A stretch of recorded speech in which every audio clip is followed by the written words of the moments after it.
nhớ rằng cho chân nghe chập gì nếu nó cụt gì thia xin phải bê tôi một làn tạo cho giờ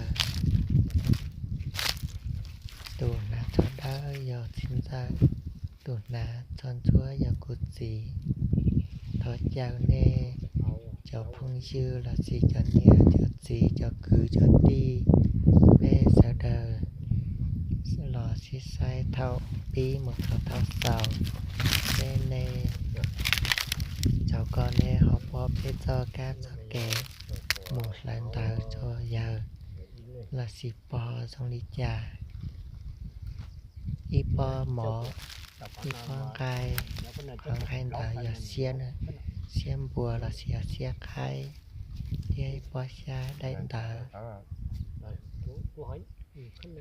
dùa thia y phu chào thia nè sợ đời cho cuộc sai thao bí một sợ thao sầu nè thia li bỏ hết tia dùa bí một lý trà là xì sầu một lý trà nè lữ hải mong xe của dòng đi bé trò thia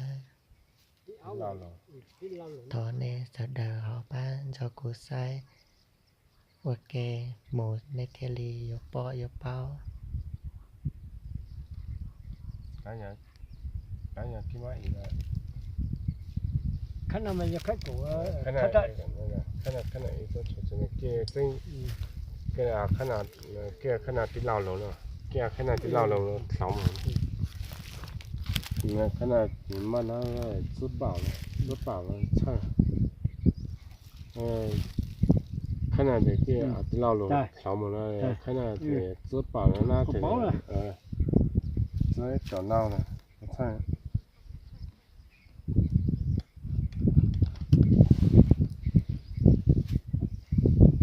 ô có trời giờ là chờ là lê kề là hầu chơi giờ hầu là chơi là trái chế châu là hầu là yam hầu tăng na chơi yam mô bà phơi tô là bà phơi kỳ là bà phơi trái là bà phơi thô là bà phơi công là bà phơi lông là yam môn đi máu lên đi làm chẳng là đi sai đi tròn đi là con dầu là con bè phải câu phải lên là hết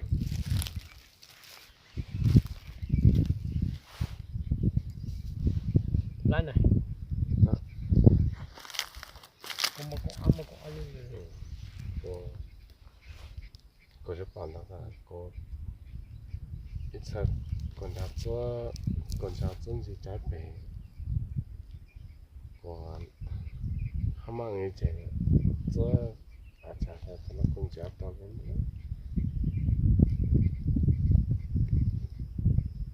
tay nào à nó có trời giờ là chờ là lê cái nào cái chế yang cái là chết chế châu lên nào cắn cái dòng nào chết chế châu lên nào là tăng nào chế yang mà bà phơi tô lên bà phơi kia lên bà phơi công lên bà phơi lông lên nhưng mà đi máu lên thì làm chẳng nhưng mà bà phơi chạy là bà phơi thô lên nhưng mà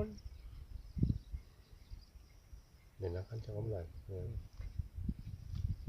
nhưng mà chỉ là con dầu là con là phải cặp lên là hết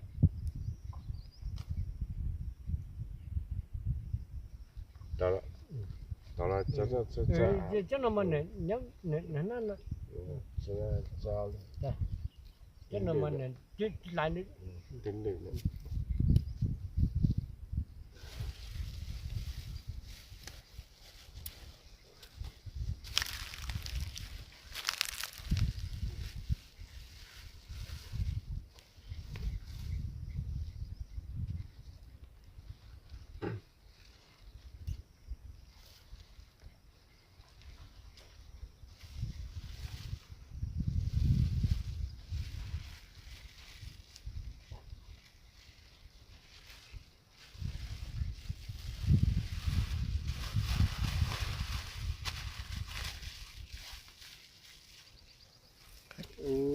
các kiểu như là chiên đấy yang sắp hết sang phải ở khắp ở trên dưới các kiểu kìa kéo ra kia nằm ở trái hay chỗ trái cái chân lâu nữa nhá cái Cho chân lâu lên ồ, mà cho lâu ở lên tay họ.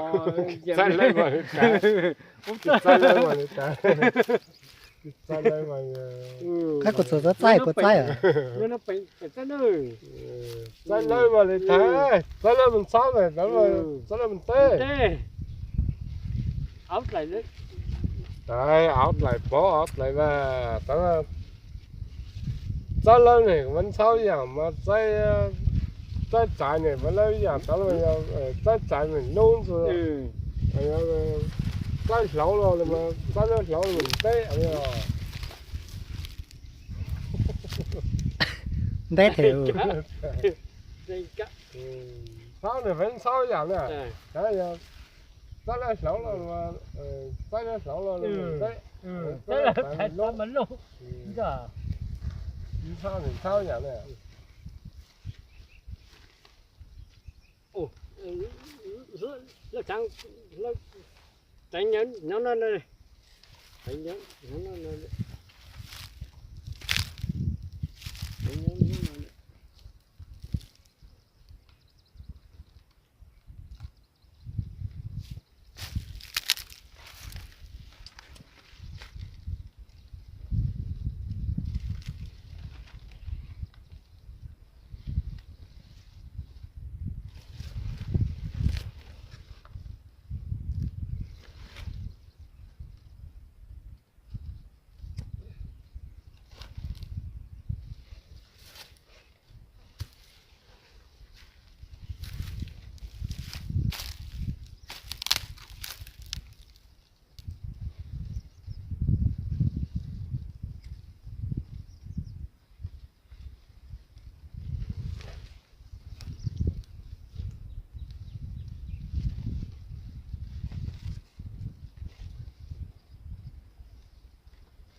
Dùng một cái từ nhãn lâu là ta bảo bây giờ trong nó tránh nhãn dầu cho nên lòng tôi ta bảo nữa mấy nhãn lâu là ta bảo cái cho nó tập cái cái cột bố cột thì cái chỉ cho một mà nó mà họ cột thì cho nó cột bố thì cái cái cũng phải ba triệu nồi thì hai mươi đúng không ạ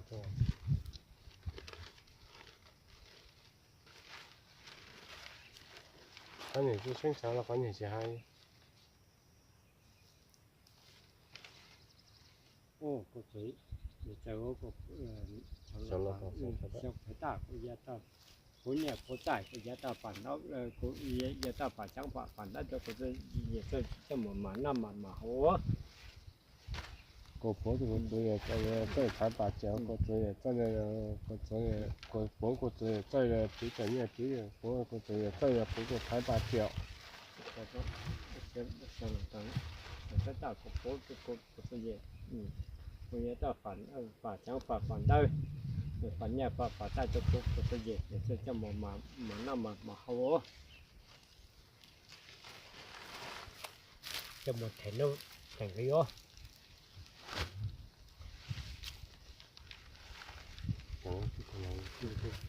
nó chỉ tăng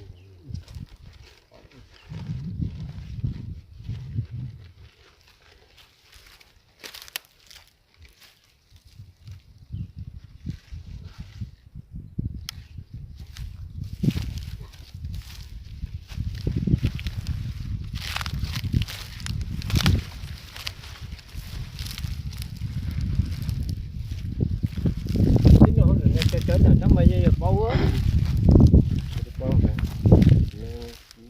lên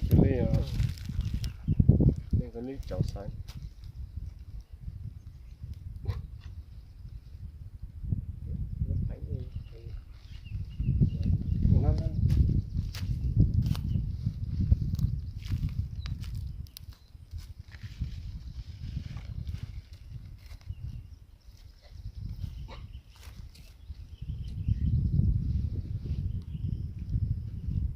hôm qua chú về đánh được hơn triệu hôm qua chú về đánh được hơn triệu đánh đẻ vui nhá. À. Vừa lái được hơn triệu. Mua ăn chẳng cái ý. Chứ một. Cái dây thảo này cái. Vừa lái được hơn triệu. Của tao. Xin mất 500 nhưng mà cuối cùng là cũng hơn triệu. Ủa, cú sáng tẩy.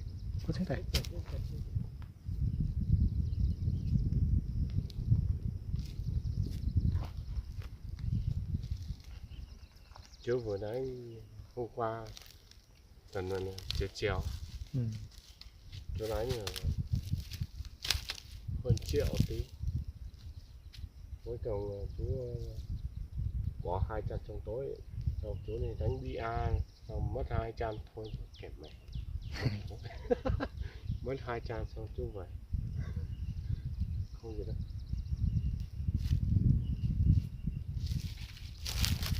Ô, có tôi gì, cái quá, trong một bản trong sách đọc cái gì tan trong có tôi cái ta lúc trong lẩu.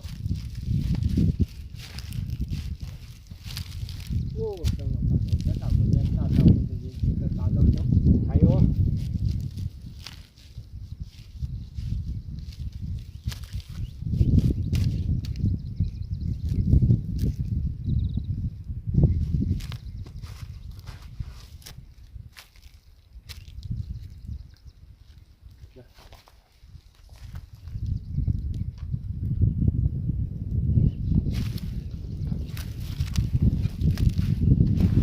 Đánh còn nữa không rồi.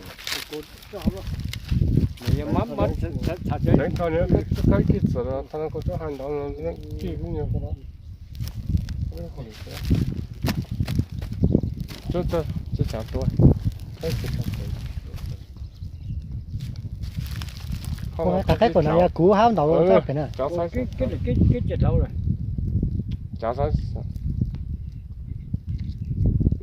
chứ cả gì tàu chứ Lú nó sợ phán đấy. ừ phán Tôi còn lâu cắn diễn ra trước cái này chị mấy cái hổ nó lấy mà có lấy cả nó mà cũng một cái tiếng đang cục cái về rồi nhà bây giờ sẽ hai cháu mà nhà không là kim mạch không kim gì kim mạch kim tiêu kim mạch kim giá kim cả bằng trên nó có là cái lâu cái hổ đó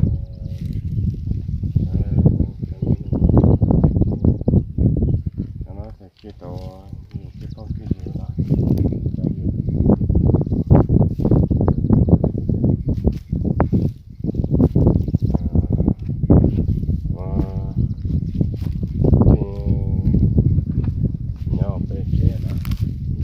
nhầm một ló có số nhớ cái xe của nhầm một ló nhờ kia là họ chế mà kia cháu sai nó sai kia cháu khá khổ cho bé là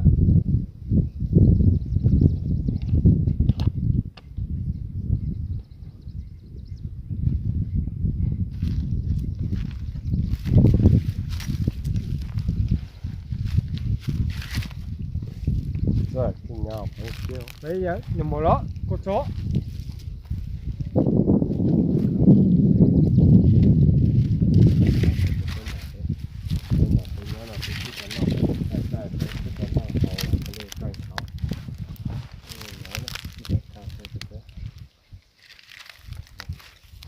cái dạo đó có số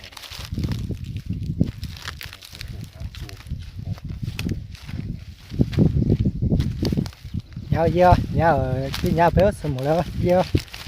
Lửa trong bé chắc anh ta ra cái lẩu. Cái tua lần tao sẽ lọt vào đi sư. Đã đi tất cả xin chỉ đùa ra.